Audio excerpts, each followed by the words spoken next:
Welcome to a quiet night of ghostly tales. As the world slows down, we'll drift through haunted places and restless spirits, carried softly by stories meant to guide you into sleep. Do you believe ghosts are echoes of the past, or something still watching us now? Let me know your thoughts, and together, let's step into the whispers of the unknown. Tonight we begin with a glow that has fascinated and frightened travelers for centuries, a pale flicker in the darkness that lures the curious closer and closer. Imagine walking along a lonely marshland path, the reeds rustling in the cold night air, when suddenly, just ahead, a small flame appears. It hovers as if held by an unseen hand, bobbing gently in the mist, its faint light promising safety, or perhaps a trick. This is the will-o'-the-wisp, a name whispered in countless cultures, each story painting it as both a warning and a wonder. In the folklore of the British Isles, the will-o'-the-wisp was known to haunt the moors and bogs, leading weary travelers into treacherous wetlands where the earth gave way beneath their feet. The flame was said to be carried by jack-o'-lantern, a restless soul denied heaven and hell, doomed to wander the earth with nothing but a burning coal trapped in a hollowed turnip. Jack, forever lost, forever seeking, became the trickster spirit who lured others into sharing his misery. Many storytellers warned children not to follow the strange lights, for they were not beacons of safety, but invitations into the grasp of death. Yet across Europe, these lights were described with many faces and names. In Ireland, they were called fairy fires, belonging to the mischievous Aosi who danced in the marshlands. Their lights a lure to draw humans into the world of the Fae. In Scotland, the lights were said to be the work of goblins or malicious sprites who delighted in watching humans stumble and drown in the bogs. Sometimes they were even tied to lost souls, wandering spirits searching for rest but never finding it. Each region carried its own interpretation, but the theme remained the same. Lights that should not be trusted. Lights that whispered false promises in the dark. South America, too, carried legends of the mysterious glow. There it was known as the luz mala, or evil light. Stories told of glowing spheres drifting across lonely plains, terrifying travelers and sometimes even chasing them. For rural communities, these lights were seen as omens of death, and to encounter one meant that misfortune would soon fall upon a family or village. Farmers spoke of the lights appearing suddenly, vanishing just as quickly, leaving behind only a trembling fear that something unseen had passed by.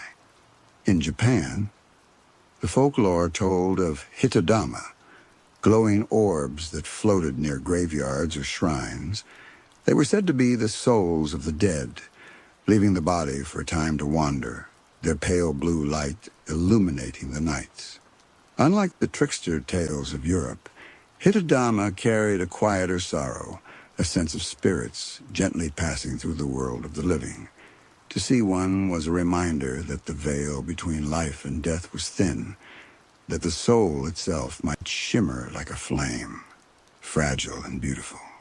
Other Asian tales describe lights that acted as guardians or guides, showing lost travelers the way home. In certain Chinese traditions, floating lantern-like flames were sometimes linked with ancestral spirits, their glow serving not to harm, but to protect. Yet even here, the ambiguity remained. Could one truly know whether the light ahead was a kind ancestor leading you back to safety, or a trickster waiting to pull you deeper into shadow? What makes the will-o'-the-wisp so haunting is the silence it carries. It does not cry out or roar. It flickers softly, patiently, waiting for the human instinct of curiosity to take hold. Many believed it to be a test of character. Those who resisted the temptation survived, while those who chased the glow too eagerly fell victim to their own desire for answers. It is a story that reflects a deeper truth of human nature, how we are drawn toward mystery, how we cannot resist trying to pierce the veil of the unknown, even when danger waits just beyond. Travelers' accounts tell of the lights moving in playful ways, sometimes darting just out of reach, sometimes pausing until a person crept closer before gliding farther into the marsh. There were those who swore the flames laughed silently, almost as if mocking the living. Others claimed that the lights guided them to safety when all hope was lost, glowing at just the right moment to show the path out of the treacherous terrain. This duality made the will-o'-the-wisp impossible to categorize, always teetering between menace and miracle.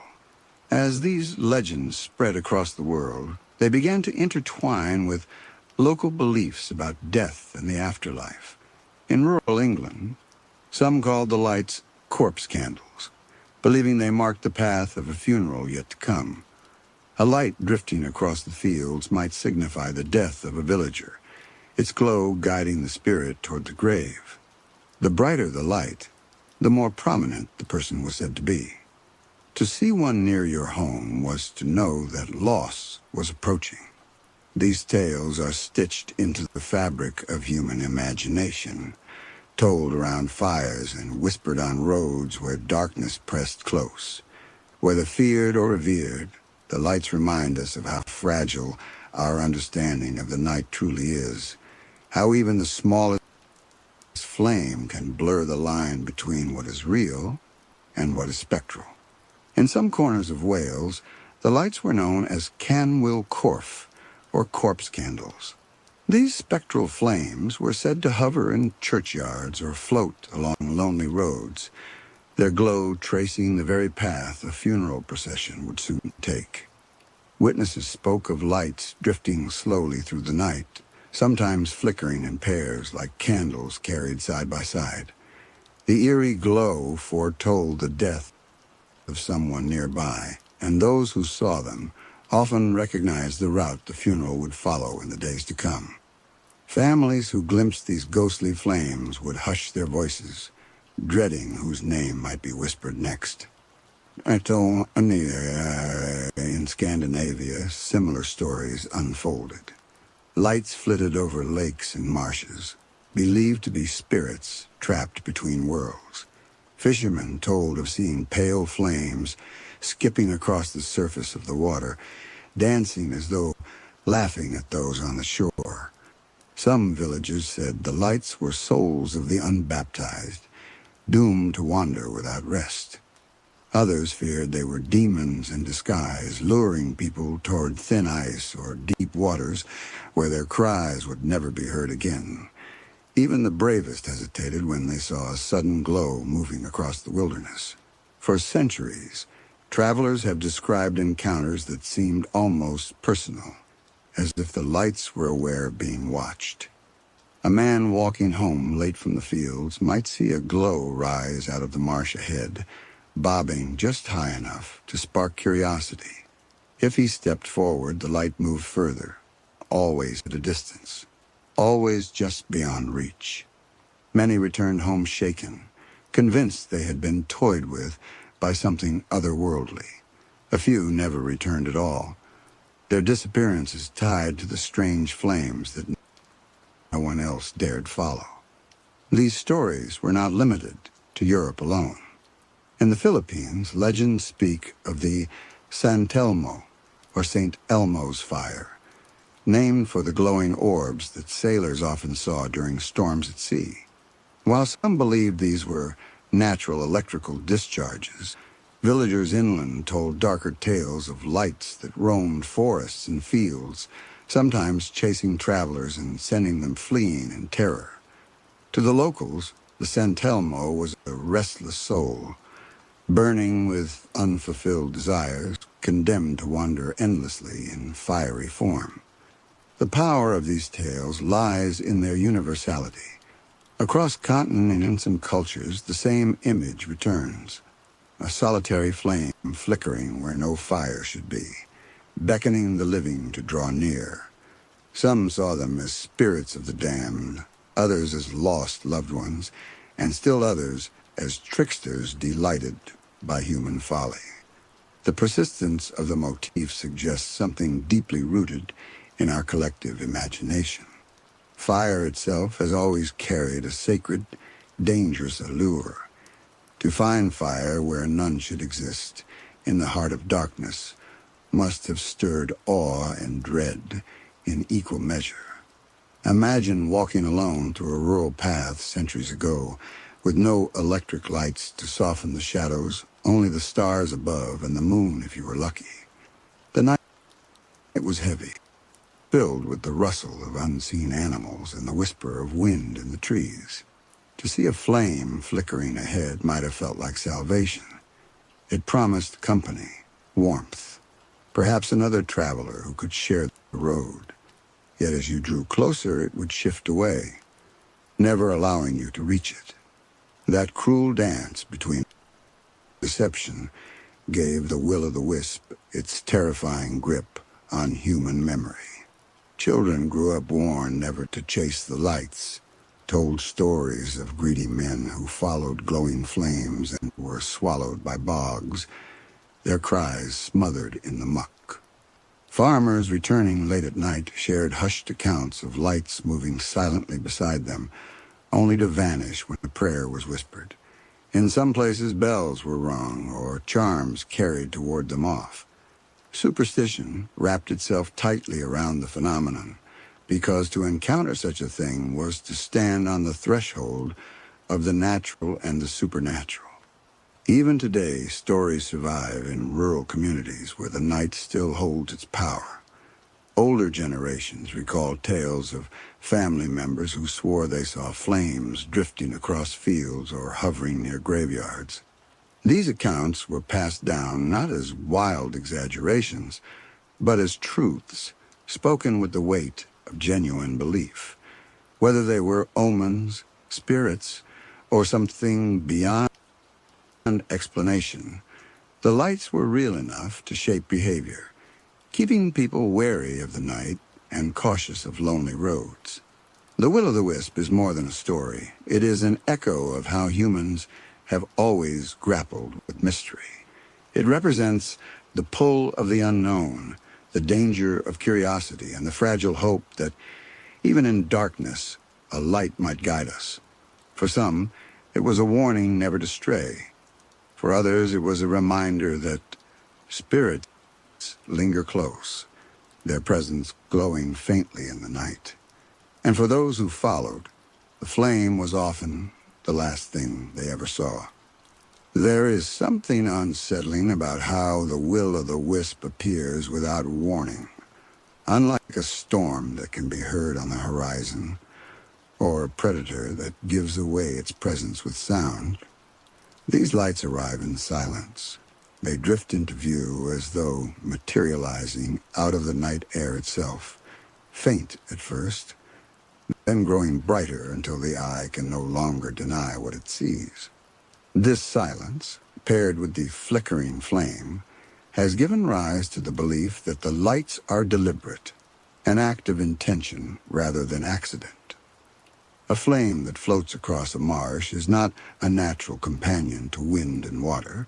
It is something out of place, something watching.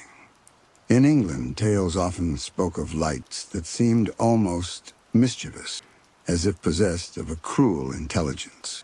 One account tells of a weary traveler who, upon seeing a flame hovering ahead, thought it belonged to a fellow wanderer carrying a lantern. Desperate for company on the lonely path, he followed it, calling out into the darkness. The flame led him deeper into the marsh, always close enough to keep hope alive, but always retreating as he approached. When exhaustion overtook him, he realized too late that he was surrounded by water and mud, his cries swallowed by the night. The flame vanished, leaving him to struggle alone. Stories like this echoed through villages, whispered by mothers to their children, so they would never forget the dangers of chasing what could not be caught. In Germany, these flames were known as Irrlichter, or wandering lights. Farmers and hunters told of them leading men astray in forests and across fields. Sometimes they were said to reveal buried treasure, flickering over hidden riches, though many believed the treasure came with a terrible cost. To dig where the flame hovered was to invite misfortune, for the lights were guardians of cursed wealth, punishing those who dared to claim it. This theme, of the light as both promise and punishment, threads itself through countless stories, reflecting the human fear of greed and the price of temptation. The Celtic imagination tied the lights deeply to the realm of the Fae. Fairy fires were thought to mark places where the other world was close at hand. Travelers who strayed too near risked being lured into fairy rings or whisked away into hidden realms, never to return. The Irish spoke of puka, shape-shifting spirits that could appear as animals, humans, or even flames. A flicker in the bog might not simply be a wandering soul, but a fey creature waiting to trick the careless. To encounter one was to walk the fine edge between wonder and peril, where beauty and danger were one and the same. Further east, in Slavic folklore, lights in the marshes were often tied to restless souls. Some stories spoke of the spirits of the drowned, their flickering forms rising above the waters that claimed them. Others told of unborn children, whose spirits could not pass into the next life and instead drifted as pale orbs of light, seeking comfort they would never find. These tales were spoken with hushed reverence, carrying both sorrow and warning. The lights were not always cruel, but their presence was a reminder of pain, loss, and lives unfinished. The ambiguity of these flames gave them power. A lone farmer who saw a light moving across his fields might choose to ignore it, fearing it was a spirit that would punish him for following. Yet another might believe it was a guardian, showing him the safe path home. The same glow could mean life or death, depending on the heart of the witness. Perhaps that is why the will-o'-the-wisp endures so strongly. It is a mirror for our own uncertainties, reflecting our hopes and fears in equal measure. Eyewitnesses across centuries often described the lights as strangely playful, their movement too precise to be mistaken for chance. They did not drift aimlessly like the glow of distant torches, nor did they burn like ordinary fire. They bobbed and weaved, sometimes rising above the ground, sometimes vanishing, only to reappear further along the path. A farmer in 18th century England swore that the flame he saw danced in a circle around him, never allowing him to leave until he whispered a prayer. Others spoke of lights that grew larger as they drew near, swelling like a living thing before bursting apart into smaller flames that scattered into the dark. These details gave the lights a character, as though each one carried its own intent. The fear of being misled by them became so ingrained that charms were carried specifically to ward them off. In parts of Europe, iron was believed to keep the flames at bay, for iron was thought to repel spirits. Travelers would carry small iron nails or horseshoes in their pockets when passing through marshes. Prayers, too, were whispered, invoking protection from saints or ancestors. Yet not all protections worked. Some said the only true defense was restraint, to never follow, to never chase, to turn away the moment the glow appeared. Even with these warnings, the lights continued to beckon. Curiosity is as much a part of human nature as fear. For every story of someone saved by resisting, there was another of someone lost because they could not. To see a flame dancing just out of reach on a lonely night was to be tempted by the possibility of companionship, warmth, or wonder. That temptation, more than any trick of the light, was what made the will-o'-the-wisp so dangerous. The further we travel through these tales, the clearer it becomes that the will-o'-the-wisp is never only one thing. It is a ghost, a trickster, a guardian, a thief. It is death and life, deception and salvation, fear and hope bound together in a single flame. Its ambiguity is its power, and it is why stories of these ghostly lights still linger, even in a world now lit by electric glow. The stories grew darker as they traveled across generations. In some places, villagers claimed the lights were not only deceivers, but predators, entities that fed on the fear of those who followed them.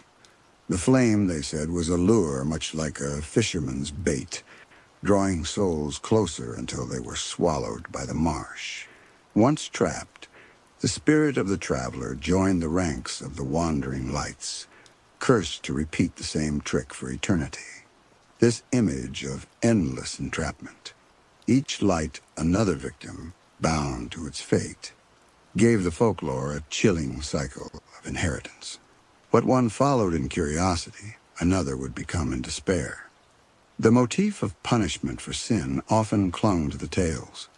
Those who lived dishonorably, who lied, cheated, or betrayed, were said to rise after death as a will-o'-the-wisp, forced to wander until the weight of their deeds burned away. In some sermons, priests warned congregations that dishonest men would find no rest, their souls doomed to flicker like embers in the night. To glimpse such a flame, then, was not only to risk one's own safety, but to witness the restless suffering of another. The marsh became a kind of purgatory, where the dead were seen not as peaceful ancestors, but as glowing reminders of divine judgment. But even amidst these darker interpretations, there were moments of tenderness. Stories surface of lights that saved the lost, rather than trapped them. A shepherd in rural Ireland once told of a small flame that appeared when he had lost his way in heavy fog. Each time he turned from it, the path grew darker and more treacherous. Each time he walked toward it, the ground seemed firmer beneath his feet. He followed until the fog lifted, revealing the safety of his own fields. The flame vanished then, leaving him with gratitude rather than terror. He spoke of it not as a curse, but as a guardian. These stories remind us that folklore is rarely simple. For every tale of cruelty, there is another of mercy. And what of the witnesses themselves? Many who told of these encounters described a strange stillness in the air as the lights appeared, as if the night itself held its breath. The silence was profound, broken only by the distant rustle of reeds or the croak of a hidden frog. The glow, often faint at first, would hover just at the edge of sight, a fragile spark in the immense dark. For some, the experience left them shaken for life. For others, it inspired reverence, as though they had brushed against something sacred. The will-o'-the-wisp is not merely a trick of light. It is an experience, a memory branded deeply into the mind. In Scandinavia, people sometimes spoke of these lights gathering in groups, a whole procession of flames weaving through the air like lanterns carried by invisible hands. Farmers who saw such gatherings claimed it was a warning that death would soon touch their community. To them, it was not the single flame of a lost soul, but a multitude, a silent funeral march lit by the dead themselves. Villagers who saw such sights would sometimes stay inside for days, doors barred and candles lit, hoping the procession would pass them by. Other accounts speak of the lights following travelers, almost stalking them. A story from the 19th century tells of a young man in rural France who was trailed by a flickering flame for several miles. Each time he stopped, it stopped.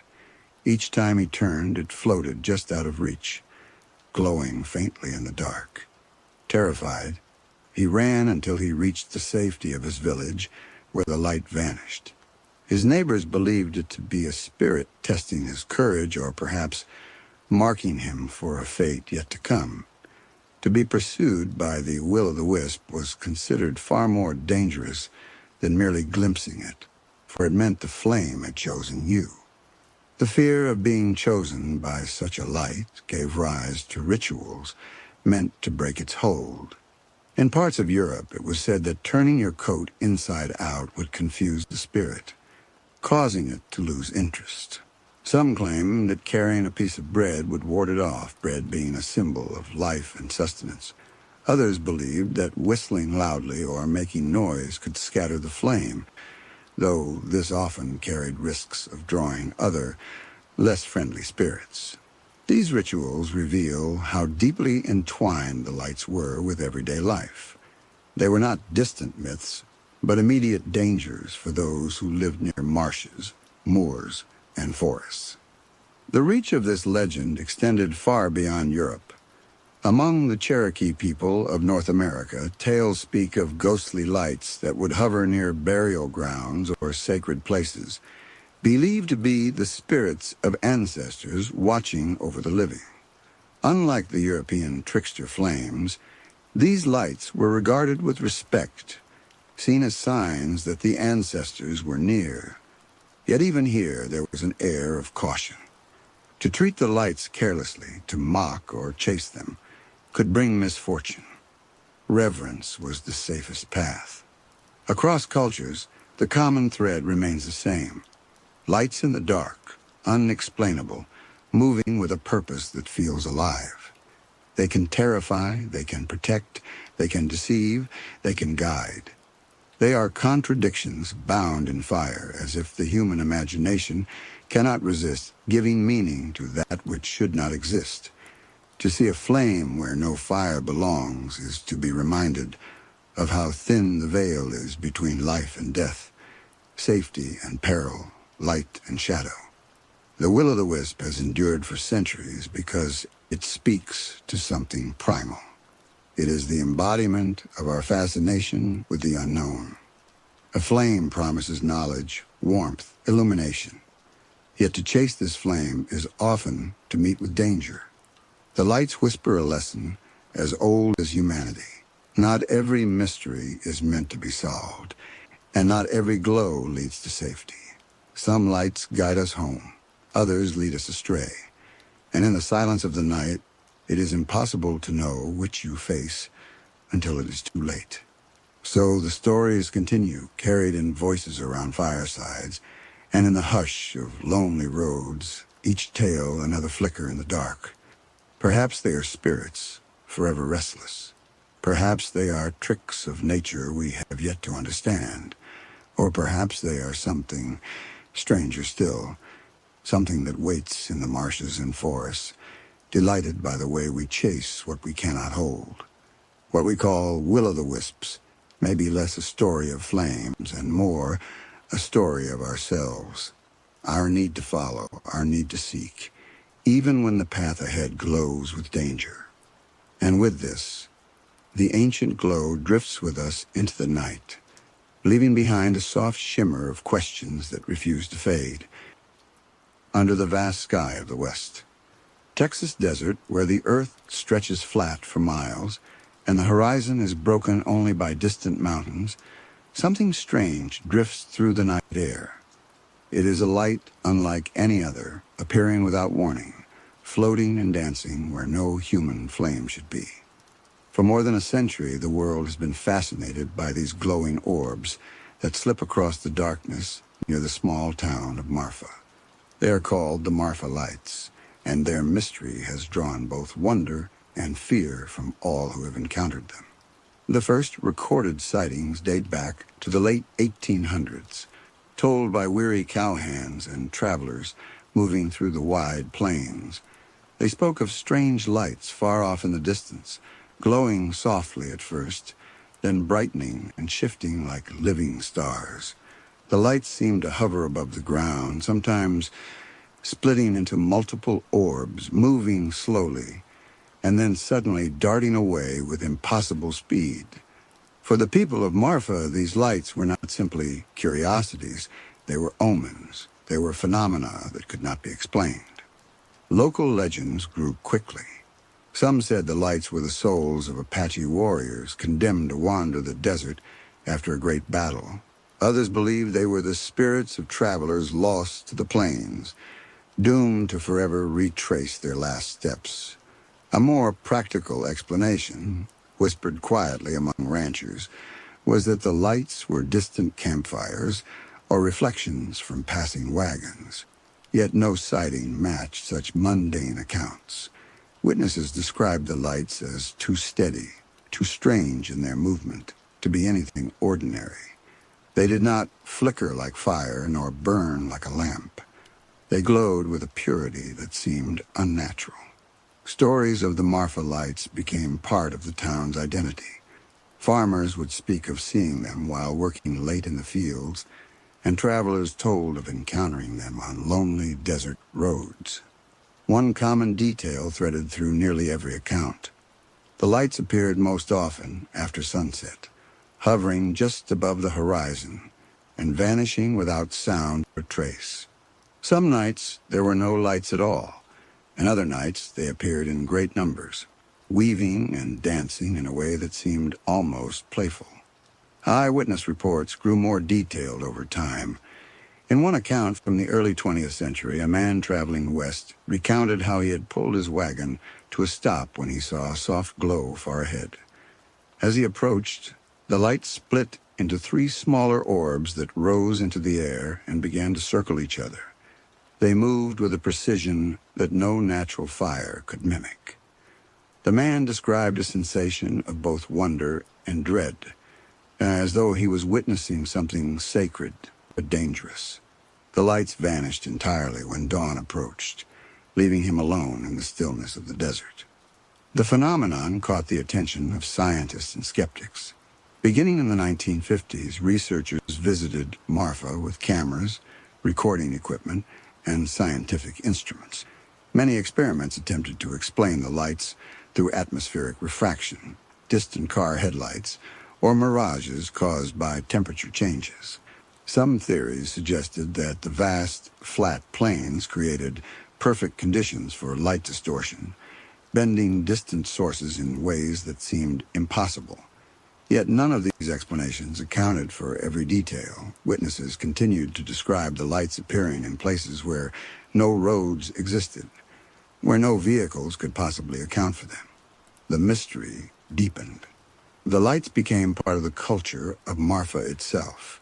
Local festivals were held to celebrate them, drawing curious visitors and photographers hoping to witness the phenomenon firsthand. From observation points like the Marfa Lights viewing area, people gather at night, cameras in hand, their eyes fixed on the horizon. Silence often falls over the crowd when a light appears. There is an unspoken sense that something beyond explanation has chosen to reveal itself. Those who have seen the lights speak of them with reverence, describing a glow that is soft but unwavering, as if the desert itself is breathing. Some of the most intriguing reports speak of the lights responding to human presence. Witnesses describe how the orbs will move closer when called to, or scatter when approached. One couple, camping in the desert, recounted how they saw 2 lights hovering near their tent. When they shone a flashlight toward them, the lights seemed to retreat, then return when the light was removed. To them, it was no trick of nature, but a deliberate interaction. This element of intentionality transforms the Marfa Lights from a curious illusion into something far more unsettling. Skeptics have tried to strip away the mystery, but the lights persist, as if determined to keep their secret. Scientists have noted that the desert of West Texas is rich with strange optical phenomena.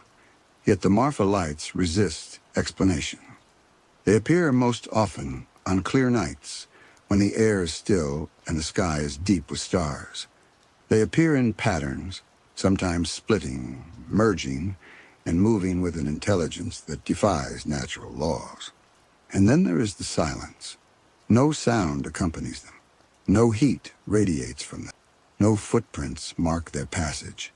The lights exist in the night like whispers of something beyond the ordinary, a presence as it is luminous. For those who live in Marfa, the lights are part of the landscape, woven into the desert itself. For visitors, they are a puzzle, a wonder, and a question that refuses to fade. The fascination with the Marfa Lights is not simply a matter of curiosity. It is a mystery that touches something deeper, something ancient and instinctual. There is something about the way they appear that feels purposeful, as though the lights themselves know they are being watched. Many who have witnessed them describe an almost hypnotic pull, an urge to follow, to discover where they lead. And yet no matter how close one gets, the lights always remain just out of reach. That elusive quality is what has kept people returning to the West Texas desert for more than 100 years. Some of the most compelling accounts come from those who have spent long nights watching the horizon, waiting for the lights to appear. There is a certain reverence in the way these witnesses speak of them, as though encountering the lights is akin to a communion with something beyond the everyday world. One local rancher recalled sitting alone in his truck late at night when he noticed a faint glow rising in the distance. It hovered above the ground for several minutes, then moved slowly toward him before vanishing. The experience left him shaken. He said it was not fear that stayed with him afterward, but a deep and inexplicable awe. The lights have inspired countless theories, both scientific and supernatural. Atmospheric scientists point to mirages caused by shifting air layers, explaining how light from distant sources could appear to float above the desert. Others suggest that the lights might be caused by piezoelectricity, a phenomenon in which certain crystals in the ground generate light when subjected to pressure or stress.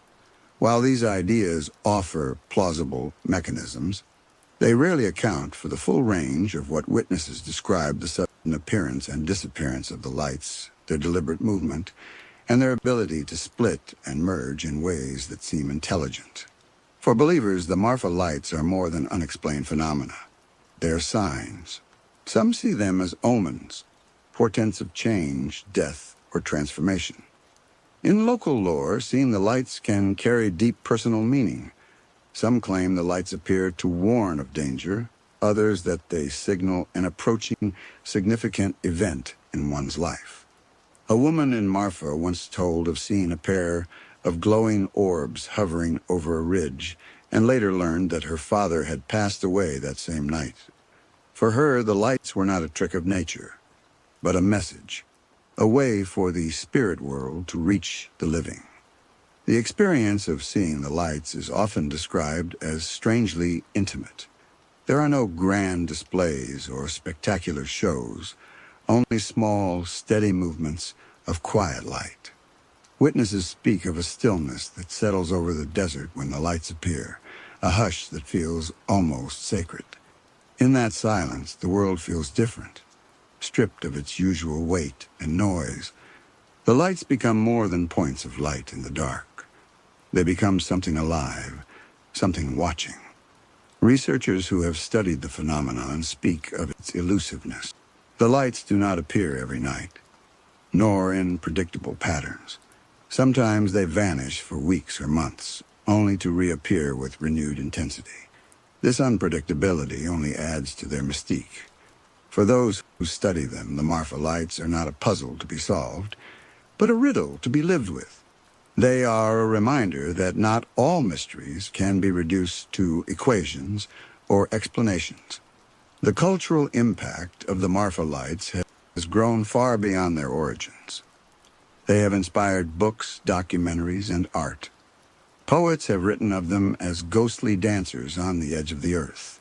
Musicians have composed songs that try to capture their quiet, shifting beauty.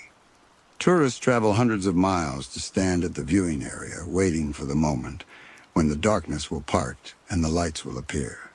And still they come, drawn by the possibility of seeing something that defies understanding. What makes the Marfa Lights so enduring is that they resist ownership. No matter how much they are studied, no theory can claim them entirely. They exist in a space between science and story, fact and folklore.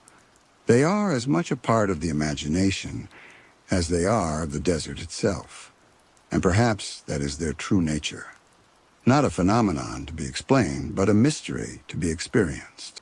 In a way, the lights of Marfa are like the will-o'-the-wisp, carrying the same ancient power to lure and to warn. They are reminders that the world still holds corners of wonder we cannot fully understand. They invite us to walk into the night, to lean closer to the unknown, and to remember that not all light can be explained. Some of it must simply be lived with.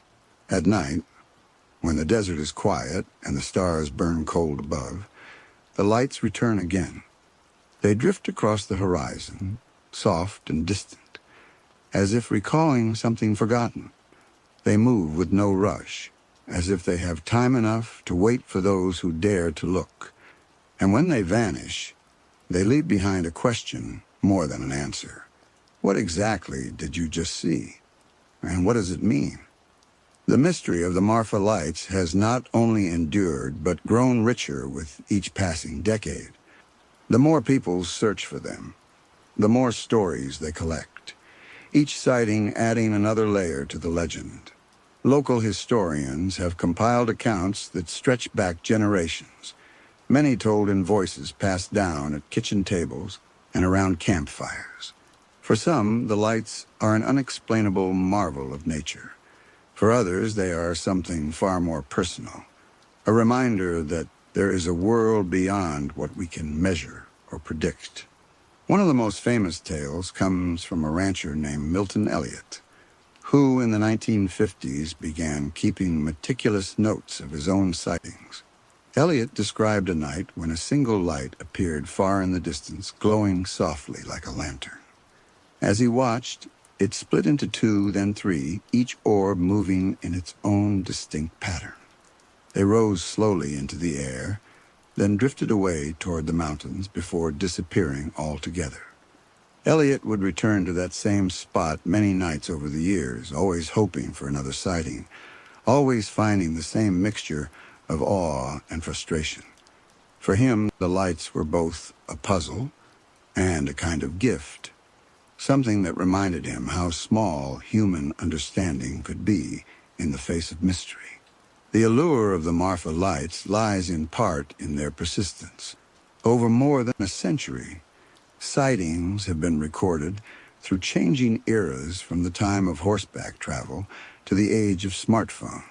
Modern observers bring cameras, tripods, and night vision equipment, hoping to capture proof. Yet the lights often evade such capture. They may appear briefly, vanish before a photograph can be taken, or simply refuse to appear at all when observers gather in expectation. This unpredictability has cemented their place not only in local folklore, but in the wider imagination of those drawn to mysteries beyond explanation. The scientific interest in the lights has been extensive, yet no consensus has emerged. Researchers have attempted to match sightings to sources such as distant headlights, reflections, or natural gas emissions. Some experiments suggested that temperature inversions in the desert air could bend light in strange ways, making distant sources appear to hover and dance. Others pointed to rare electrical phenomena, or the interplay of atmospheric conditions unique to the Marfa region.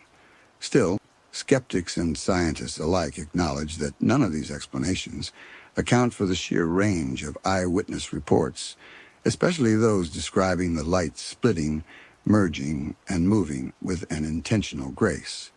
The lights have even attracted paranormal investigators who approach the mystery not with science alone, but with the possibility that something truly supernatural is at work. They speak of the orbs as conscious presences, entities that respond to observation. A particularly strange account comes from a pair of campers who reported calling out to the lights, asking them to come closer. The lights, they claimed, altered their movement in response, coming nearer for a time before vanishing entirely. Such reports feed into a belief held by some that the Marfa Lights are more than light phenomena, that they are a form of intelligence, perhaps a consciousness that chooses when and how to reveal itself. The human response to the lights reflects an ancient pattern of wonder and fear. For some, The lights are proof that there are things in the world beyond explanation. For others, they are omens, portents, or messages from beyond. In the small town of Marfa, the lights have become woven into daily life. Visitors gather in silent anticipation at the observation areas, sometimes sitting for hours in the desert night. The lights are not guaranteed to appear, yet people come year after year, drawn by the possibility of witnessing something extraordinary. There are nights when dozens of people will stand together in the desert, scanning the horizon with binoculars, cameras, or simply their own eyes, and nothing will appear. Then there are nights when the lights come drifting, flickering, hovering. The hush that falls over those who witness them is almost sacred, as if everyone present knows they are glimpsing something rare and precious. Some speak of a sense of peace when the lights appear, others of a strange unease. The lights seem to stir something deep within us, something tied to the human need for meaning. For all the attention the Marfa lights have received, they retain a stubborn secrecy. They do not behave consistently. They do not yield to analysis. They exist on the edge of the possible and the impossible. And perhaps that is why the story of the Marfa lights continues to grow. They are a riddle written in light, an enigma that refuses to be solved. And they remind us that even in a world filled with explanations, some mysteries endure, glowing softly on the far horizon, waiting to be seen. To stand in the West Texas desert at night is to stand in a place of quiet wonder. The earth is vast and still, the sky wide and unending. And if you are patient, if you are willing to wait in silence, the lights may come. Not always, not predictably, but they will come, and when they do, they will move like ghosts, like dancers in the dark, carrying with them the same questions that have followed them for generations. Where do they come from? What are they? And why do they choose to appear here in this place at this moment in time? The mystery of the Marfa lights is not merely the question of what they are, but why they matter. They matter because they endure, because they draw people out into the night, because they remind us that even in an age where much can be explained, there are still places where the world holds its breath, where light moves in ways we cannot predict, and where mystery lives. The Marfa lights have endured not only because of the mystery itself, but because of the human need to keep searching. They have become something more than a strange phenomenon in the West Texas desert. They are a pilgrimage, an invitation, a question posed across generations. People come from all over the world to stand on the dusty observation points in the dead of night, their eyes fixed on the horizon. They come hoping to glimpse something unexplainable, something that will stay with them long after the lights vanish. One story that has become almost legendary in Marfa is that of an artist who came to the desert to find inspiration. She arrived with a notebook, intending to capture the feeling of the lights in words and sketches. One night she set out to watch the horizon alone. Hours passed before a pale glow appeared. It hovered quietly, then split into two, and then three, moving as if in conversation with one another. She said the lights moved with intention, weaving in patterns she could not name. The sight stayed with her for years. She painted the scene dozens of times, each canvas capturing the lights in a slightly different way, but none of them ever capturing what she described, a sense that something ancient was speaking without words. There are others who speak of the lights in equally poetic terms. A photographer who spent nights waiting for the phenomenon described them as souls of the desert. He said that they had a quiet dignity, a presence that seemed to belong not to science, but to a different kind of knowing. For him, the lights were not something to explain, but something to honor. They were reminders that some mysteries are meant not to be solved, but to be preserved. The cultural life of Marfa has adapted to the mystery. Every year, the Marfa Lights Festival draws people from all over the world. Visitors gather to listen to music, hear stories, and share their own accounts of seeing the lights. It has become a tradition, a celebration of not knowing. Locals tell the lights are the desert's gift, a phenomenon that can't be owned or explained, only experienced. Tour guides speak of them with reverence, and small businesses sell photographs and trinkets commemorating sightings. For Marfa, the lights are not a problem to solve, but a part of the town's soul. Skeptics remain, of course. They travel to the viewing areas, armed with explanations and cameras, seeking to strip away the mystery. Many return disappointed. There is a stubbornness to the lights that resists reduction to logic. They appear most often under conditions that are least predictable. They vanish just as suddenly as they arrive. They refuse to be caught fully by science, and that refusal has become part of their allure. Perhaps the lights themselves guard their secret, choosing to reveal themselves only to those who are willing to see without fully understanding. There is an almost sacred quality to the way people speak of the Marfa Lights. The accounts gathered over decades are not just sightings, but shared experiences. People speak of a hush that falls over the desert when the lights appear, a quiet that feels almost holy. There's a pause in the world, a moment when everything else recedes and the only thing that matters is the glow on the horizon. For some, that hush is a comfort. For others, it is an unsettling reminder that the world is far larger and stranger than we can ever know. The lights have become part of folklore, the modern equivalent of ghost stories told by the fire.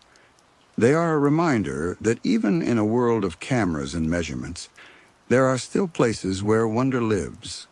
They remind us that some mysteries exist not to be solved, but to be lived with. The Marfa Lights are not only a question of science, but a question of human curiosity. They ask us why we seek the unknown, why we stand in the desert night, waiting for something we cannot name. Some who have seen the lights speak of them as an encounter with something timeless. An elderly rancher once said, "They are the eyes of the desert watching us. They know we are here." Whether this is poetry or truth, it reflects the deep hold the lights have on the human imagination. They are not simply lights in the night. They are a mystery written in flame, a question that flickers softly in the darkness. And so the lights continue to appear over the desert of West Texas. They come without warning, without reason, and vanish just as quietly. They are a reminder that mystery still lives in the world. They are proof that there are places where light moves without explanation, where silence holds something unspoken, and where the night is alive with wonder. The Marfa Lights endure because they are impossible to own, impossible to define. They belong to the desert and to the imagination of those who dare to watch. They are a living story, one that unfolds again each night, carried across the plains like a breath of something older than ourselves. And as the desert night stretches on, there is always the possibility that the lights will return, drifting softly across the horizon, calling quietly to those who wait, and leaving behind the same haunting question that has echoed through the ages. What are they? And why do they choose to appear here? There are lights in the world that seem not to belong to the living. They do not dance in the wind like fireflies, nor flicker with the breath of earthly flame. These are lights carried, it is said, by the departed, phantom lanterns held by unseen hands. Across cultures and centuries, there are countless accounts of such luminous carriers, spirits that move with purpose, carrying their own kind of illumination into the night. They are called the lanterns of the departed, and they have haunted the imagination of the living for generations. In the quiet villages of Japan, the Hitodama are whispered of in tones both fearful and reverent. These ghost lights are said to be the souls of the recently deceased, glowing softly as they wander through the night. Villagers tell of seeing them drifting near graveyards, along forgotten paths, or through rice paddies where moonlight meets shadow. They appear as faint orbs of blue or green light, moving with deliberate grace, sometimes in procession, as if guided by some unseen ritual. The sight of a Hirodama is a reminder that the veil between life and death is thin, that the departed are never truly gone. Similar tales emerge in Europe, where the phenomenon of spectral lanterns has been recorded in countless forms. In parts of England and Scotland, there are stories of the lantern men, ghostly figures carrying lights that wander across moors and marshes. These lights often appear in groups, moving silently along paths that seem to lead nowhere. Witnesses describe them as solemn processions, like mourners walking an eternal vigil. The lantern men were said to be spirits of those who had died far from home, still carrying the light of their last journey. To encounter them was to glimpse the world of the dead, a place of quiet sorrow and lingering duty. The notion of light as a guide for the dead is ancient and universal. In Mexico, the La Luz Mala, the evil light, has been told in stories for centuries. In rural towns, elders speak of glowing orbs that appear near graveyards, guiding lost souls or warning the living away from places of danger. Sometimes the La Luz Mala appears to travel along old trails as if escorting the dead to their resting places. The lights are unpredictable, appearing suddenly and vanishing without a trace, but their presence is taken seriously by those who live in places where the veil between worlds is said to be thin. In many cultures, the light is not merely a guide, but a symbol of the soul itself. There is an unshakable poetry to the idea that a departed spirit might carry its own lantern, a final gift to the world it leaves behind. This imagery has endured because it touches something primal within us, the need to believe that death is not the end, that there is a light that carries us forward, whether it is comfort, warning, or remembrance. The lantern becomes a signpost, a symbol of the journey beyond life. Witnesses who have encountered such lights speak of them in tones of awe. In Ireland, there are stories of travelers crossing bogs who have seen figures holding lanterns, their faces obscured by shadow. These lights often appear in the hours before dawn, moving silently across the landscape. Those who encounter them speak of a strange stillness, as if time itself pauses. Some claim the lights are the souls of those who died tragically, carrying lanterns as a way to warn others away from the same fate. Others say they are guides, leading lost souls toward peace. The belief in lantern-carrying spirits often carries with it a sense of ritual. In rural France, certain villages spoke of les porteurs de lumière, ghostly bearers of light who were said to appear at All Saints' Eve. They were thought to be the departed, making their way to a sacred resting place, their lanterns burning to ward off darkness. Seeing them was both an honor and a warning. An honor because it meant you had been chosen to witness the crossing, a warning because it reminded you of your own mortality.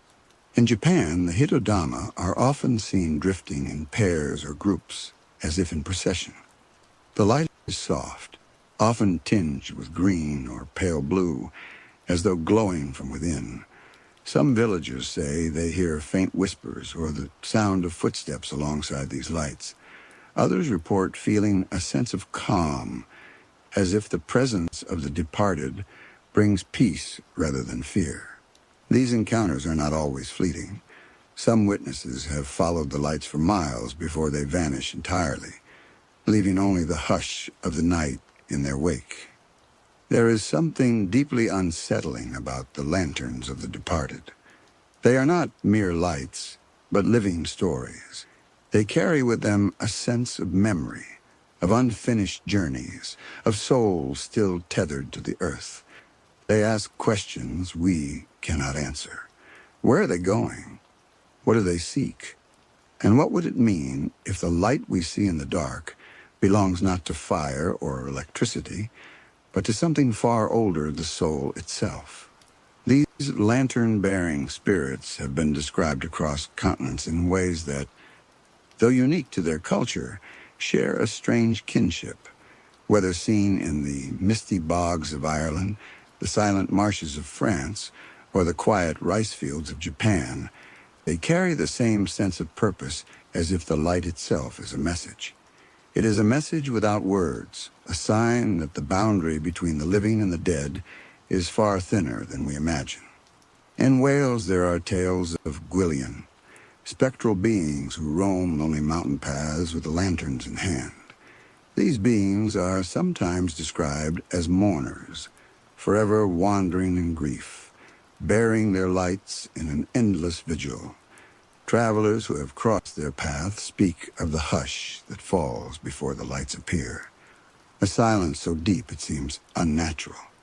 The Gwyllion do not speak.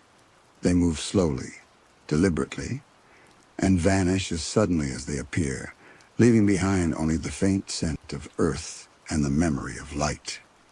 In Native American traditions, certain tribes speak of glowing orbs that accompany the souls of the departed. These lights are described as gentle guides, appearing at night to lead spirits home. Among the Navajo, such phenomena are sometimes seen near sacred sites, where the veil between worlds is said to be thinnest. The lights are not considered dangerous, but sacred, and to see them is an honor.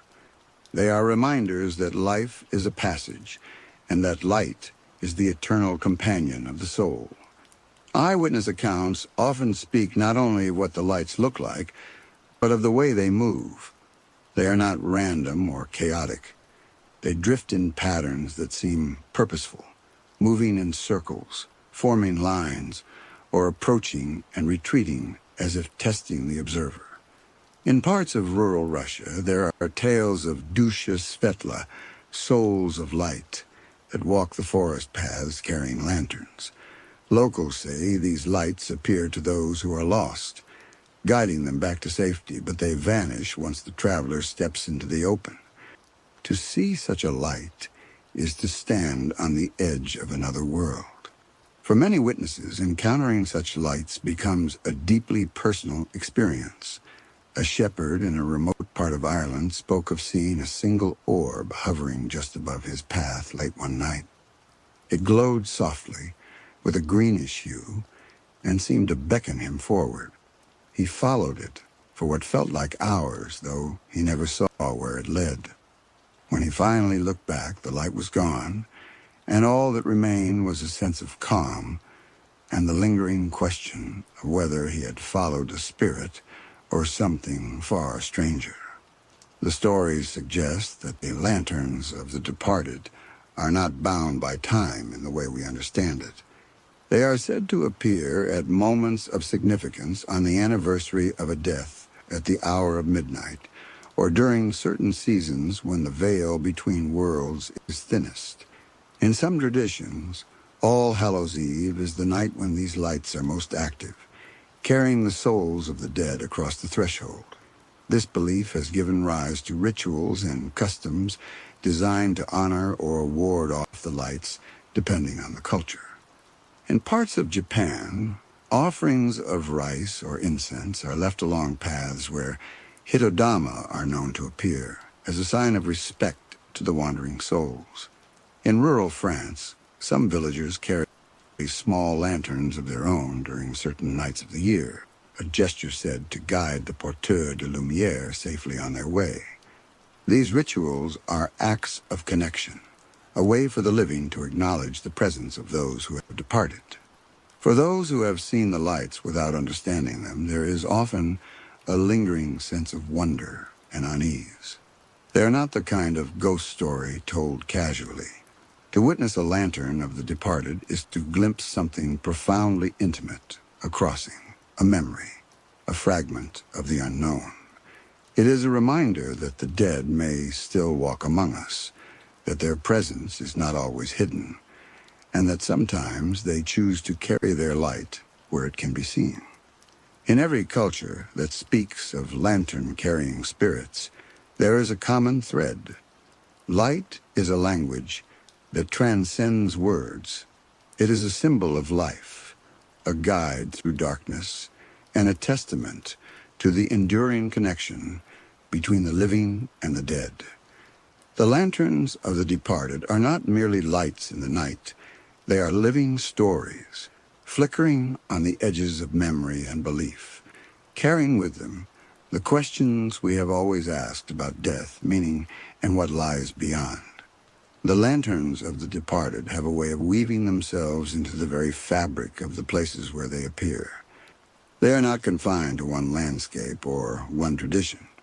From the mossy bogs of Ireland to the rice paddies of Japan, from the mountain paths of Wales to the quiet forests of Russia, these lights move in silence, carrying with them stories older than any written record. They are part of a global tapestry of ghostly light, stitched together by human witness and the eternal need to understand what lies beyond. In the Scottish Highlands, there are tales of the Coil des Soleils, the woods of light, where phantom lanterns are said to wander. Locals speak of seeing them on foggy nights, drifting above the ground in small groups, like mourners making their way to a distant place. These lights do not always follow a predictable path. They appear and disappear without warning, leaving behind only the memory of their glow. Witnesses speak of a profound hush that falls in their presence, as if the world itself is holding its breath. To encounter such a light is to enter a liminal space between the known and the unknown, between the living and the dead. Across the Pacific, in indigenous traditions of the Pacific Northwest, similar phenomena are described in the stories of the spirit lights. Elders speak of glowing orbs that appear near sacred grounds or burial sites, often moving slowly across the landscape. These lights are seen as messengers or guides carrying souls on their journey. The light is not merely a sign, but a language, a way for the departed to communicate, to mark a passage, to assure those left behind that they are not forgotten. What is remarkable is how these stories converge, despite the distance and difference of cultures.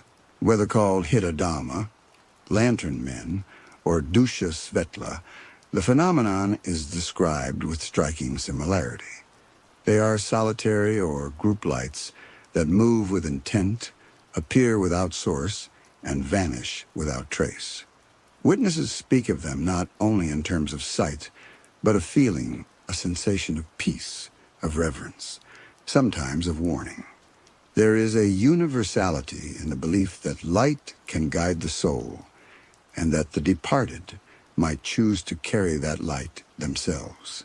Some of the most haunting accounts come from those who have followed these lights. In rural Japan, a farmer once told of seeing a small green orb drifting along the edge of a river. He said it moved slowly, stopping occasionally, as if waiting. Unable to resist, he followed it into the dark until it led him to an abandoned shrine. There, the light hovered for a moment before fading entirely. The farmer never returned to that shrine, but he said the memory of the light stayed with him for the rest of his life, a reminder that there are places where the veil between worlds is thin. In Eastern Europe, there are stories of the Svetlodushi, light of the soul. Witnesses speak of seeing them in graveyards and forest glades, small luminous orbs that drift silently in the night. These lights are often described as gentle and unhurried, moving in ways that seem purposeful. They are not a warning, but an invitation, a sign that the departed are on their way, and that light remains after life has ended. For some, these lights are comforting. They are proof that death is not an absolute end. They are proof that something of us, a memory, a soul, a light, continues. For others, they are unsettling. a reminder of what lies beyond the threshold. They carry both beauty and sorrow, and their appearance often leaves witnesses altered, carrying with them a sense of mystery that does not fade. In many accounts, the lights are connected to transitions. They appear at the edge of life and death, at the threshold of seasons, or on nights when the veil between worlds is said to be thinnest. They seem to mark passages, journeys taken by the living and the dead. The lanterns are not bound to a single moment. They exist in the movement between moments, guiding, reminding, and haunting. The phenomenon persists, not because it is easily explained, but because it resists explanation. It exists at the intersection of memory and mystery, life and death. To witness a lantern of the departed is to step into a story that has no ending, a story written in light and shadow across centuries and continents. The lights speak in silence. They move without sound. They carry with them a language older than words. For those who have seen them, the question is not simply what they are, but what they mean. And in that question lies the enduring power of the lanterns of the departed, an invitation to look deeper, to remember, and to wonder. The lanterns of the departed linger in the imagination, not only because of what they are said to be, but because of what they represent. They are light in the darkness, carried by hands we cannot see. They are reminders that death is not the extinguishing of life, but a passage into another form of existence. They transform fear into something quietly reverent. To encounter such a light is to glimpse a truth that cannot be fully explained, that perhaps we are all, in some way, bearers of light. In the folklore of Japan, the Hitodama are not merely spirits, but messengers. They are said to appear most often at crossroads and riversides, places where transitions occur. Rivers themselves have long been symbols of passage, carrying the living and the dead toward the unknown. The Hitodama become guides along that river of transition. There is a strange comfort in the idea that death, however final it feels to the living, can be accompanied by a lantern, a promise that even in the dark there is light. The same reverence appears in other parts of the world. In Mexico, the La Luz Mala is both feared and honored. Some believe it to be a warning light, guiding the living away from danger. Others believe it is a companion light, guiding the departed on their journey. In either case, it is a reminder that light is not accidental. It is deliberate. It carries intention. It carries meaning. Across Europe, the procession of lantern spirits is woven into the landscape of memory. In Scotland, the lantern men are spoken of in whispers, as though to name them might break their presence. Travelers along lonely roads tell of seeing distant lights moving slowly, as if in mourning. They describe the hush that falls when such lights appear, a silence deeper than any sound. And in that silence, there is an unspoken acknowledgement that something sacred is passing by. There is a universal quality to these stories. No matter the continent or culture, there is a shared understanding that these lights are not random. They are guided. They are chosen. They are emissary. The lantern becomes a metaphor for remembrance, a symbol that, even in death, the soul carries its own flame. It is a light for those left behind and for those who travel beyond. Some witnesses speak of encounters so vivid that they become life-changing. A traveler in rural Wales once told of seeing a solitary figure holding a glowing lantern at the edge of a peat bog. The figure seemed to beckon, not with words, but with the steady sway of light. The traveler followed for a distance, but the figure never spoke and vanished without sound. He returned to the spot many times afterward, drawn by a quiet hope that the light might reappear. He came to understand it as a sign not of fear, but of continuity, that in the vastness of night, we are not truly alone. There are nights when these lights appear in patterns that defy explanation. In Russia, the Dusha Svetla have been seen moving in slow processions, weaving among the trees like living constellations. Some witnesses describe them as companions in grief, lights that appear to those who have lost someone dear, offering quiet company. There is something deeply human in this vision, the idea that grief itself might be accompanied by a lantern guiding us through darkness. The lanterns of the departed are more than phenomena to be studied. They are symbols that speak to the heart. They ask us to consider our own relationship to death, to memory, and to the unknown. They remind us that light can be a guide, that it can be a comfort, and that it can carry meaning beyond understanding. They are proof that the world holds mysteries that cannot be reduced to logic, that some truths are felt rather than explained. In the hush of the night, when the veil feels thin, the lanterns appear. They move without hurry, without noise. They carry no map, yet they seem to know where they are going. They are the light bearers of the departed, and their presence endures because they speak to something timeless. They speak to the human heart of loss, of remembrance, of a journey we all must take. And perhaps that is the most haunting part of it all, that these lights, wherever they appear, are not just stories to be told. They are invitations, invitations to walk quietly into the night, to follow a light whose source we cannot know, and to wonder what lies beyond the path it illuminates. The lanterns of the departed remain among the most enduring mysteries of our world. They drift through our dreams, across continents, and through the generations. They remind us that even in darkness there is light, that even in endings there is passage, and that even in death there is something that continues to shine. For centuries, ghost lights have fascinated, terrified, and inspired humanity. While many traditions speak of them in terms of spirits and portents, modern science has sought to understand them in a different way. In the quiet corners of laboratories, in field studies across continents, researchers have pursued the question of what ghost lights truly are. The answers range from natural phenomena to the cutting edge of atmospheric physics, but no single explanation has ever been fully accepted. The mystery endured. One of the earliest scientific theories comes from the study of marshes and swamps, where gases naturally rise from decomposing organic matter. This theory proposes that ghost lights, often described as flickering orbs, could be caused by the ignition of methane or phosphine. These gases are naturally produced in wet, organic environments and can ignite under certain conditions, producing faint glows that drift across the landscape.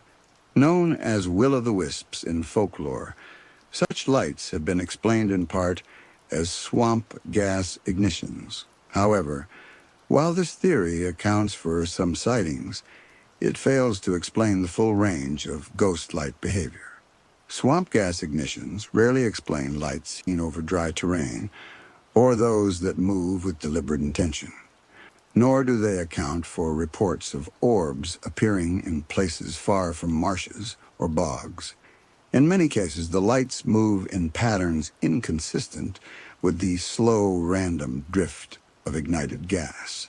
Witnesses have described them, splitting into multiple points, changing speed, or following observers.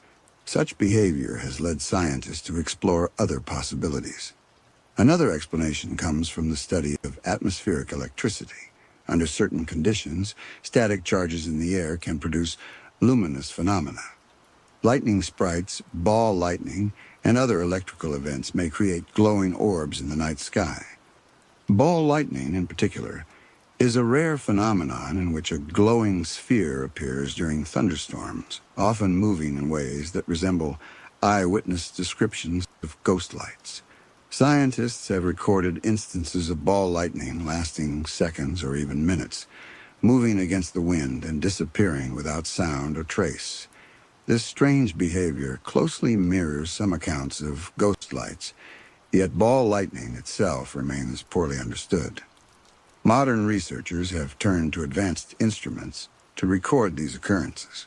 High-sensitivity cameras, spectrometers, and electromagnetic field detectors have been deployed in areas famous for ghost lights, such as the Marfa region of Texas, the Scottish Highlands, and the swamps of Southeast Asia.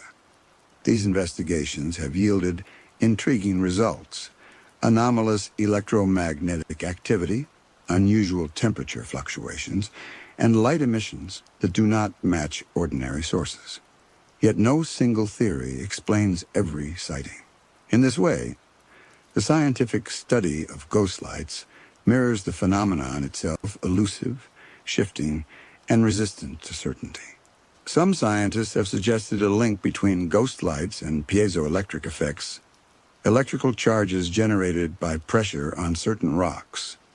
In fault zones and areas of geological stress, this could produce flashes of light in the atmosphere. This theory is supported by correlations between ghost light sightings and regions of high seismic activity.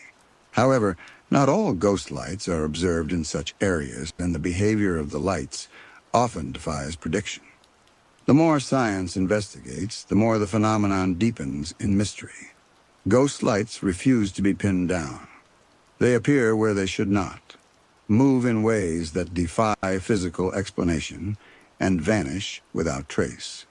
This has led some researchers to propose more speculative ideas that ghost lights may be a type of unknown natural phenomenon, a form of atmospheric energy yet to be fully understood. Others have ventured further, suggesting that ghost lights might be connected to consciousness itself, phenomena that emerge at the intersection of physics and perception. In some cases, the scientific study of ghost lights has led to unexpected discoveries. Researchers investigating the Marfa Lights discovered unusual electromagnetic fluctuations that had never been recorded before. In parts of Russia, scientists monitoring forest paths where ghost lights are regularly reported found light emissions in the infrared spectrum that seem to appear without an identifiable source. These findings, while inconclusive, suggest that there is more to these lights than folklore or simple explanations. They point towards something still unknown. The interplay between science and legend is part of what keeps ghost lights so compelling.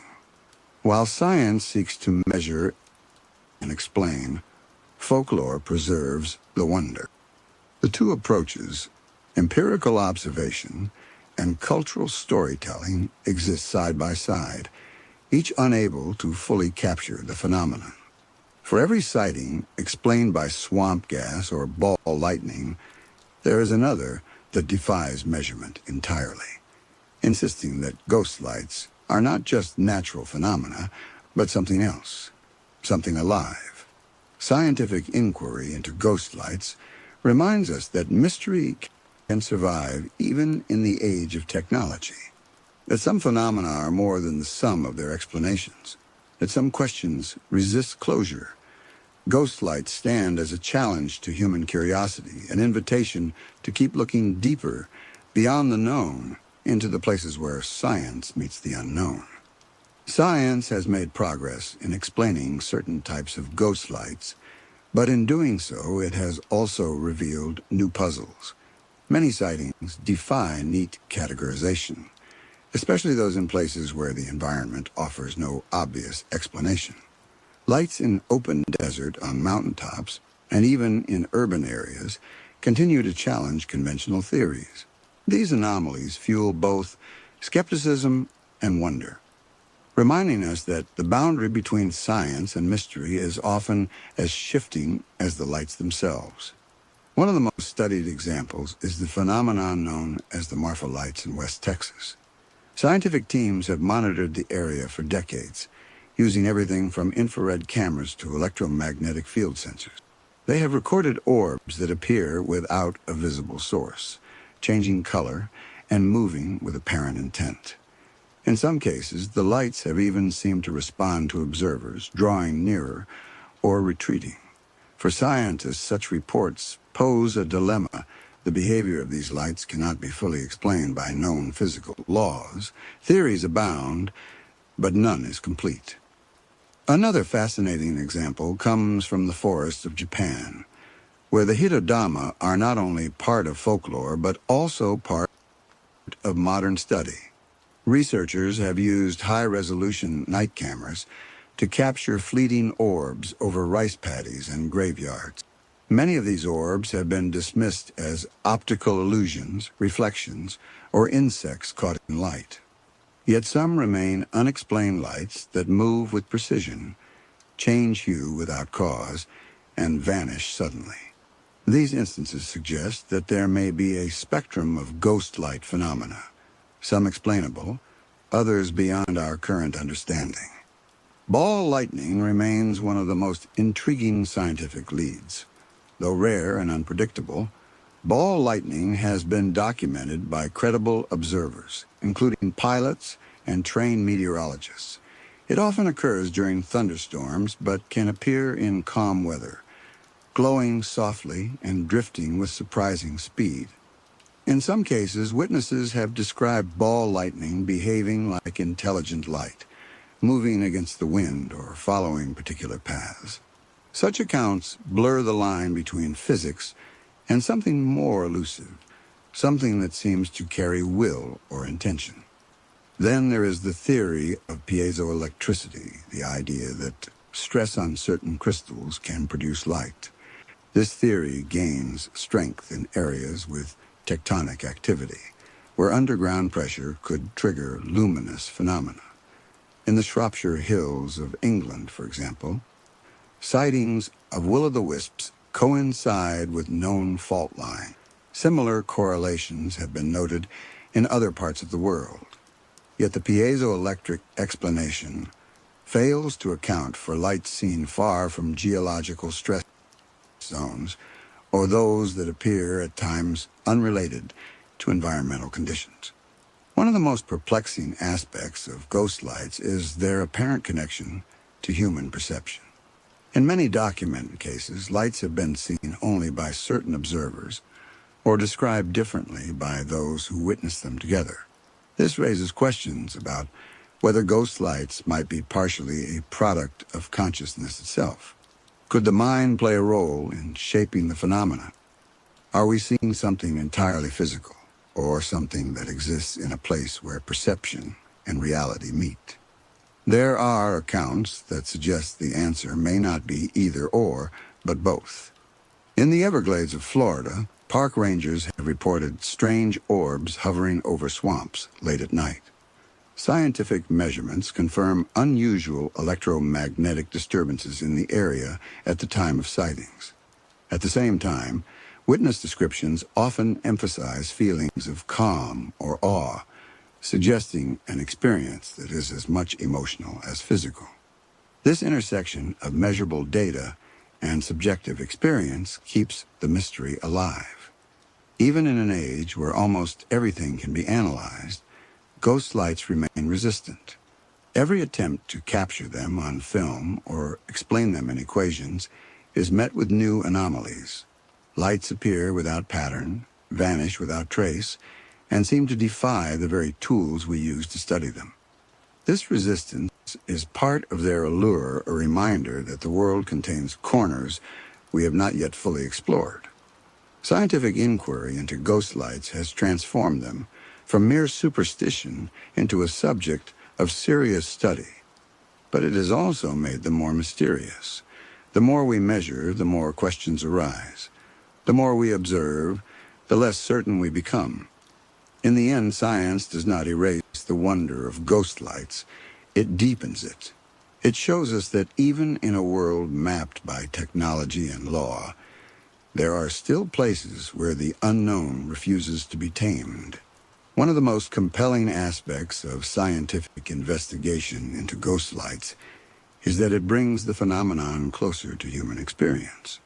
It transforms ancient folklore into something that can be tested, measured and debated, yet it does not strip away the mystery. If anything, it deepens it. For every sighting explained by swamp gas, ball lightning, or piezoelectric effects, there are countless others that resist explanation entirely. Lights that vanish the moment they are approached. Lights that seem to move with intention, and lights that appear where no natural cause can be identified. Take the case of Hestelen, Norway. For decades, this remote valley has been a hotspot for unexplained lights. The Hestelen lights, as they are called, appear both day and night, glowing in colors ranging from white to red to blue. Researchers have set up continuous monitoring stations using cameras, radar, and electromagnetic sensors to capture them. The data shows that these lights behave unlike any known atmospheric phenomenon. They can hover for hours, move at incredible speeds, and change shape without apparent cause. Despite decades of study, no definitive explanation has emerged. Hestdalen has become a laboratory for the study of ghost lights and a reminder that some mysteries endure precisely because they refuse to be solved.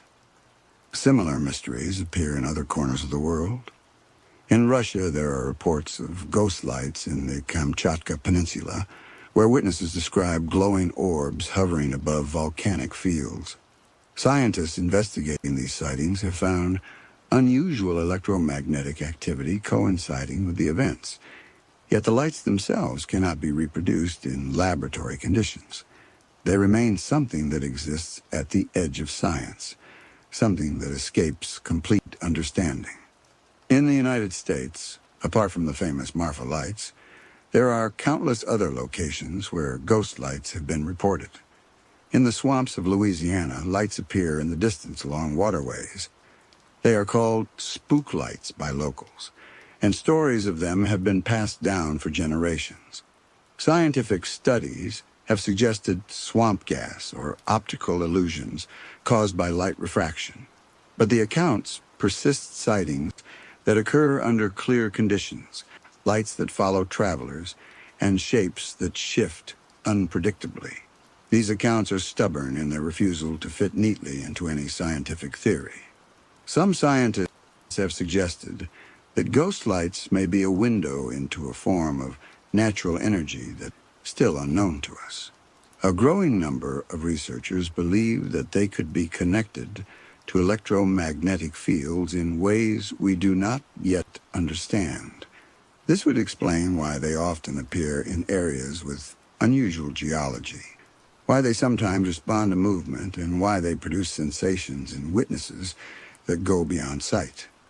This theory has not been proven, but it adds another layer to the mystery, the idea that ghost lights could be a natural phenomenon that also interacts with consciousness. The interplay between science and personal experience is perhaps the most fascinating element of the ghost light mystery. Scientists can measure electromagnetic fields, capture infrared readings, and document unusual temperature fluctuations. Yet the subjective experience of seeing such a light, the hush that falls, the sudden stillness of the air, the feeling of being watched remains beyond the scope of measurement. It is here that folklore and science meet, not in contradiction, but in complement. The witness's experience is as important as the data. This is why ghost lights remain an enduring mystery. They are phenomena that live in two worlds, the measurable world of science and the intangible world of experience and story. The search for answers has taken scientists into swamps, deserts, mountains, and forests. It has led to experiments with sensors and spectral analysis. Yet for all this, the lights themselves remain elusive. They appear without warning, move without pattern, and vanish without trace. Perhaps this is why ghost lights continue to hold such fascination. They are not only a puzzle for scientists, but a reminder that mystery itself is part of the human condition. They challenge us to look beyond what we know, to acknowledge that there are phenomena the mind cannot yet grasp. In chasing explanations, science has not diminished the wonder of ghost lights. It has only deepened it, turning them into an invitation, a challenge to explore further, and to wonder at what lies beyond our current understanding. The more scientists study ghost lights, the more they come to understand that these phenomena resist easy definition. They are not anomalies to be neatly filed away. They are mysteries that live in the tension between the known and the unknown, between observation and wonder. For every sighting explained, another emerges that defies explanation entirely. And so the lights continue to haunt both the imagination of the public and the curiosity of science. In some ways, the scientific pursuit of ghost lights is a reflection of humanity itself, our drive to know, to measure, and to understand. We build instruments, design experiments, and test hypotheses. We map fault lines, measure gas emissions, and analyze electromagnetic fields. But ghost lights often slip through these nets of inquiry. They remind us that not all mysteries can be reduced to formulas, that some things are meant to remain elusive. This persistence of mystery is perhaps why ghost lights endure in human culture. They inhabit a space between science and myth. In folklore, they are the souls of the departed, guides on the threshold between life and death. In science, they are uncharted phenomena, glimpses of forces yet to be understood. Both perspectives speak to something essential, that these lights, whatever their source, carry meaning beyond mere illumination. They are symbols of our search for answers and of the questions we carry with us. One of the most intriguing aspects of ghost lights is their ability to connect people across time and place. A sighting in a Louisiana swamp in the 1800s echoes the experiences of travelers in Japan, Scotland, and Russia today. The lights become part of a shared human story, a story of wonder and fear, of curiosity and reverence. They remind us that, despite our differences, there is something universal about the experience of light in darkness and of mystery that refuses to be explained. For scientists, ghost lights are an open invitation to explore. They push the boundaries of our understanding, urging us to look deeper at the interplay between the natural world and human perception. For witnesses, they are moments of awe encounters that linger long after the light itself has vanished. For cultures, they are living traditions, woven into stories, rituals, and beliefs that stretch back centuries. The lights exist in science, in story, and in memory, inhabiting a space that belongs to all three. There is also something deeply poetic about the persistence of ghost lights. They remind us that not all phenomena need to be fully understood to hold value. There is a beauty in uncertainty, a richness in mystery. In a world where so much is explained, ghost lights endure as one of the few mysteries that still invites wonder. They ask us to embrace the unknown, to accept that there are places where light cannot be measured, where meaning cannot be calculated, and where the world still holds secrets. Some scientists have suggested that ghost lights might even represent a connection between human consciousness and the physical world, a phenomenon that exists at the intersection of perception, energy, and reality. Whether this is true remains unknown, but the idea captures something essential about ghost lights, that they are not simply phenomena to be studied, but experiences to be lived, shared, and remembered. Perhaps that is the most haunting quality of all. Ghost lights resist closure. They slip away just when we think we understand them. They appear where they should not, move in ways that defy expectation, and vanish without leaving a trace. They are reminders that the world is more mysterious than we often allow ourselves to believe, that there is still wonder to be found if we look closely enough, and that the line between science and mystery is far thinner than we imagine. And so the lights remain, in marshes and swamps, in mountain passes and desert plains, in the hush of midnight and the silence before dawn. They drift through the world untouched by explanation, carrying questions as old as time. They are phenomena of light, of mystery, and perhaps of something far greater. They are invitations to wonder, to explore, and to remember that even in a world mapped by reason, there are still corners where the unknown glows softly in the dark. The scientific mystery of ghost lights continues to be written, not in final answers, but in sightings, studies, and the unending search for understanding. They are phenomena that dwell on the edge of knowledge, where science meets story, and where curiosity meets awe.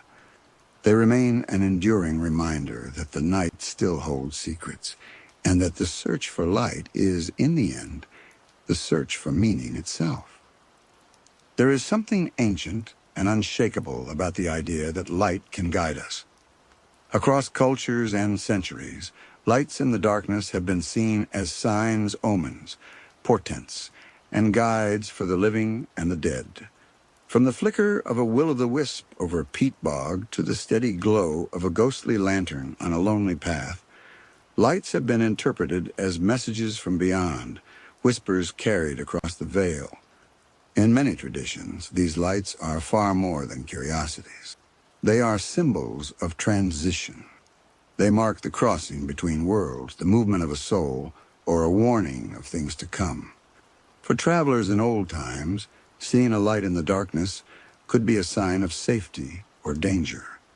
In the folklore of the British Isles, will-o'-the-wisps were both guides and tricksters' lights that might lead a traveler home or draw them deeper into a marsh where they would become lost forever. These contradictory qualities made them figures of both reverence and fear. The idea of lights as omens extends beyond Europe. In Japan, the Hitodama are considered spirits carrying the soul of the departed. Their appearance is a sign that someone has crossed from life into death. To witness one is not simply to see a light, but to see a passage, a moment of transformation. These lights are not random. They arrive with intention and significance, and their appearance is remembered long after the vision fades. Among Native American tribes, certain lights are seen as guides. Some elders speak of glowing orbs that lead the way to sacred places or protect travelers in the dark. These lights are understood as gifts, signs of presence, reassurance, or warning. They are not feared, but respected. They become part of a relationship between the living and the unseen world, a reminder that guidance can come in forms that defy explanation. Even in modern times, the association between ghost lights and omens persists. Many who report seeing them speak of moments when their appearance seemed deeply meaningful. A lone hiker in the Scottish Highlands once described following a pale orb across a deserted moor. When he reached the spot where it vanished, he discovered a lost shepherd and his flock. To him, the light had been a guide, an unspoken warning, and an act of protection. For those who witness such phenomena, these lights are not simply natural curiosities. They are part of a larger language of signs that speaks to something beyond the ordinary. This sense of meaning is reflected in countless other traditions. In Mexico, the La Luz Mala is often seen as a warning light, appearing before tragedy or misfortune. In some villages, it is said to mark the approach of death. In other stories, it is a light that guides the soul to rest.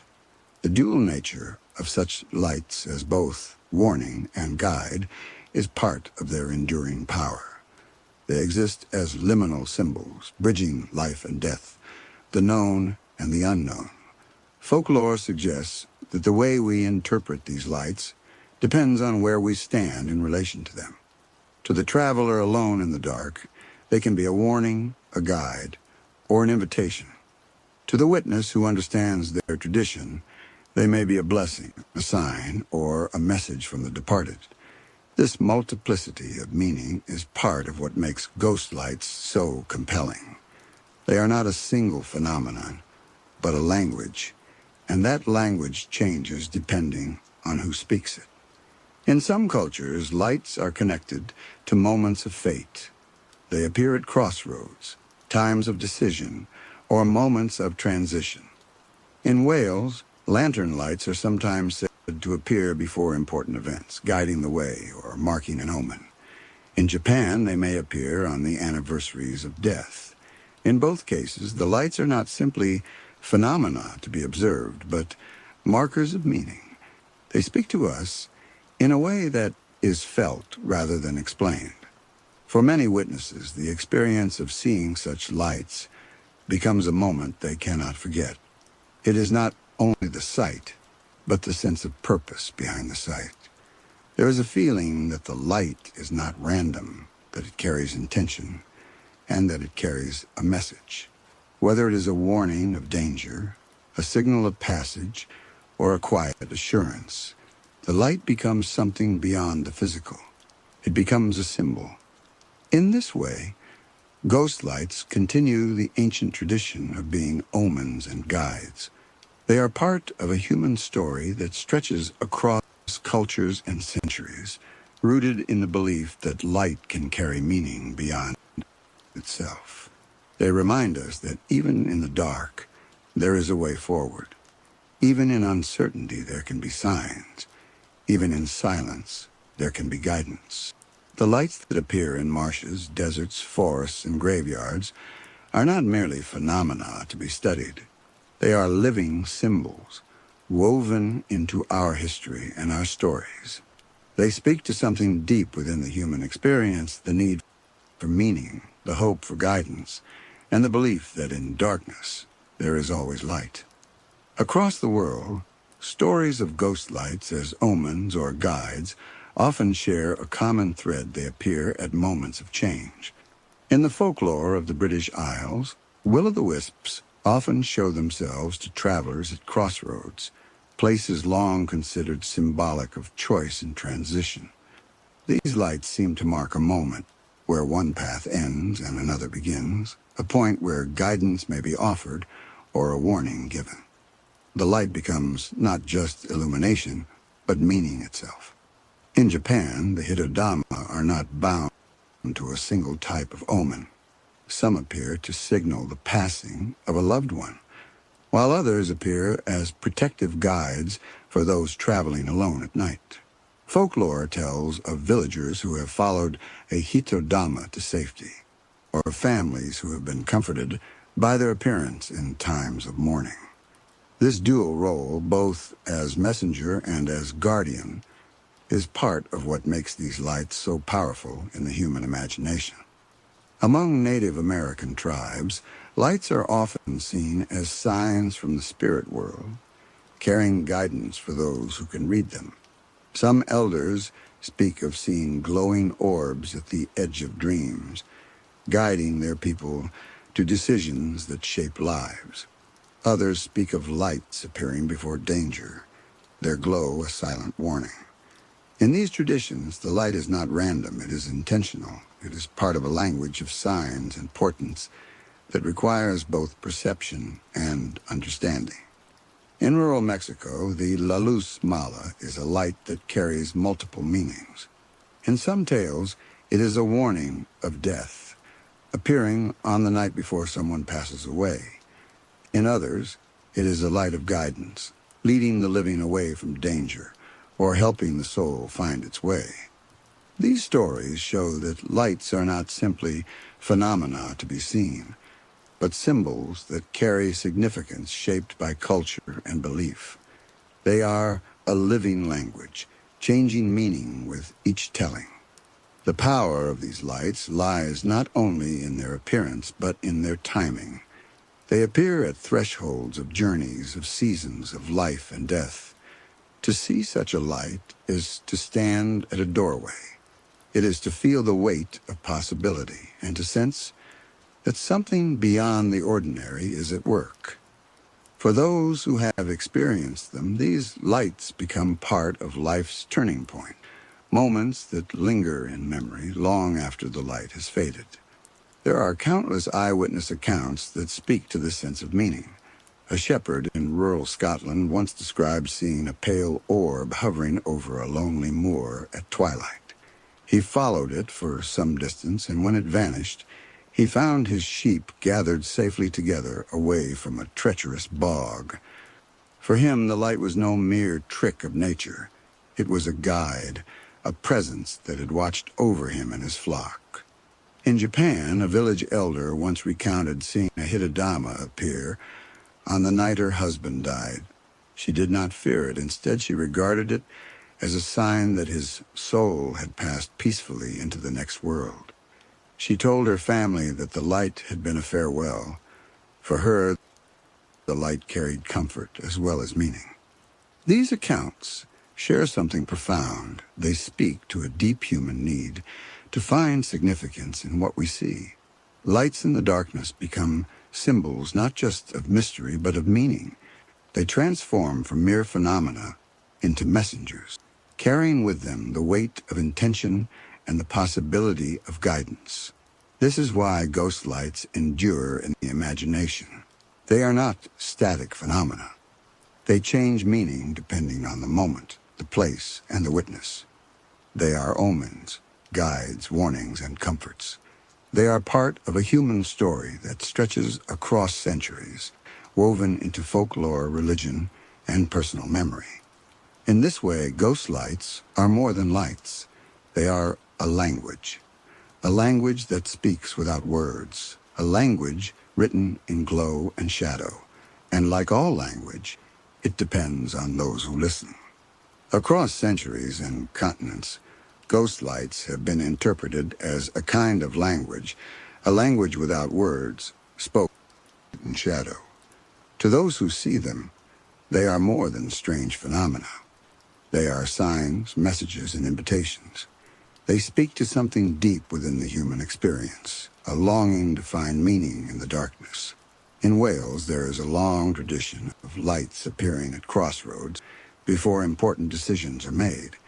Known as lantern men, these lights are said to signal a turning point, guiding travelers toward a path they must follow.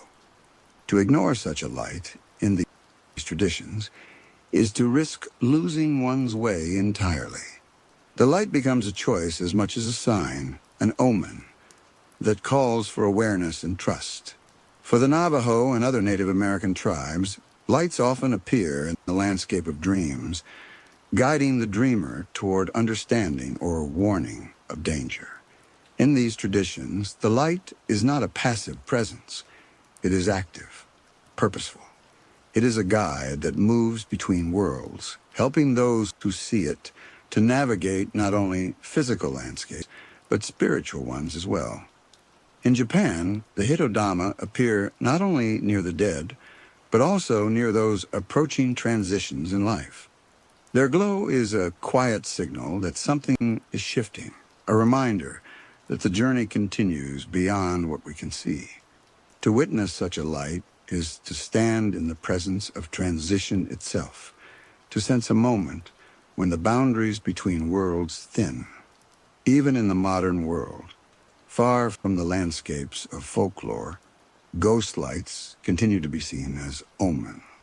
Drivers on isolated roads report seeing orbs moving alongside their cars, sometimes guiding them away from danger, sometimes simply appearing as silent companions on long journeys. Hikers in remote forests speak of glowing spheres that appear to lead them to safety. For many, these are not accidents of nature, but moments charged with meaning. There are accounts that speak to a profound sense of connection. A fisherman in Louisiana once described seeing a ghost light hovering over a quiet bayou. It appeared on the night before a violent storm. The light followed him home, lingering until he reached safety. For him, the experience was more than coincidence. It was a sign, a warning, and a protection. In rural Japan, there are stories of hitodama appearing to those who have lost loved ones. They are described as gentle orbs, glowing softly in the night, guiding mourners toward understanding and acceptance. These lights are not feared. They are embraced as part of a ritual of remembrance, a light offered as comfort at the threshold between worlds. This dual nature of ghosts, lights as warnings and guides, is what gives them their enduring power. They are unpredictable, shifting between roles depending on the witness, the place, and the moment. They are both mystery and message, phenomena and symbol. They remind us that light itself carries meaning, and that in darkness there is always the possibility of guidance. There is also something deeply personal about encounters with ghost lights. They become part of the witness's story, woven into memory as moments of significance. A fleeting light in the darkness becomes a moment of awe, a turning point, a message that lives long after the vision fades. The light becomes part of the witness's own journey, a quiet reminder that the unknown can still hold meaning. In the end, ghost lights as omens and guides are part of a much larger human story. They are part of the way we have understood the world since ancient times, as a place where light and meaning are inseparable. They are part of a tradition that reaches across cultures, linking the stories of the British Isles to those of Japan, Mexico, and Native America. They are a language we all share, written in the glow of something we cannot fully name. Perhaps that is why these lights endure in human imagination. They are more than phenomena to be explained. They are living symbols of guidance, warning, and mystery. They remind us that even in the darkest night there is light. Even in uncertainty there is meaning. Even in silence there can be a guide. And so the lights continue to appear, drifting over marshes, along lonely roads, across open plains, and in places where the veil between worlds feels thin. They are reminders that the world holds more than we can measure, that some things are meant not to be solved, but to be witnessed. They are the quiet language of the unknown, speaking to us in glow and shadow, urging us to look deeper and listen closer. The lights as omens and guides are not just stories. They are living mysteries, invitations to walk into the night with an openness to what lies beyond, and to trust that even in the darkest hours, there may be light to lead the way.